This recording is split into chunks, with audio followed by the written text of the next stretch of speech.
Vətən. Deməli, zibil atmağa gəlsən. Zibil atmağa, karobka atmağa gedirəm. Evdə soxuşdurmağa yer yoxdur məsələn. Ona görə məcbur gedib harasa atmaq lazımdır. Bunun üçün də böyük bir zibil idarəsi var. Hansı ki pul verib ora zibil atırıq. Almanya'da zibilimize öyle pul verib atırıq. Nerede Avrupa? Ne Avrupası arkadaş? Anasını avradı. Tamamen Avrupa operasyonu. Buradır.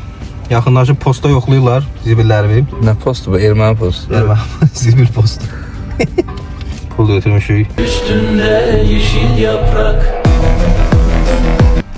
Ne kadar pul tutacaq. Sonra da o bir tərəfdə zibil şeyləri var. Metal ayrı, karobkalar ayrı, plastiklər ayrı. Məsələn, bağda işləmirsən, ot, saat, belə bir taxta-maxta şeyləri ayrı. Bitki, yaşıllıq, ot, səməni. Çəmən alan yoktu. Bizdə mesela çay atırlar səmənli. Niyə ki? O şey var, inanc var da orada. Biz sizin səməni dombalıbdır bura. Bu neyin iyi lan? Don balı be. Elə deyirlər də, səməni qalxanda deyirlər dombalıdır. Şimdi yaxınlaşıb ora. Alo. Das Kartonum Papier. Ne şekilde? Altı diyor iPhone. Şu etwas gezahlen oder so? Uşaqlar kartonlar pulsuzuymuş. Names buradan qabağa düşüyor. Names. Ve bura. Fırlanıp getir burada saklayıp atacağız. Ve evet. Burada bu pulsuz bu arada. Ve diğer şeyler atanda ama pulluydu.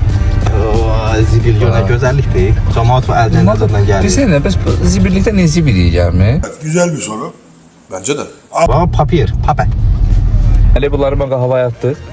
Bunları atdıq. O da alt polisiyadır. Köyünə taxta tipli şeylər.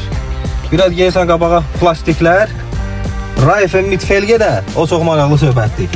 Təkər diskləri ilə bir yerdə, əgər istifadə olunmursa gətirib bura tulluyursun. Bax, orada məsələn yazır Raifen mitfelge. Bir də Raifen ohne Felge. Yəni təkcə təkər. Amma disklərsiz. Şurot zat şeydir, mi ağa? Şurot dəmir dümür. Dəmir dümür.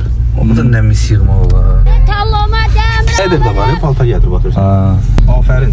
Almanya hökuməti Xoşa gəldi mi o? yaxşıdır. Belə şeylər yaxşıdır. Bəli.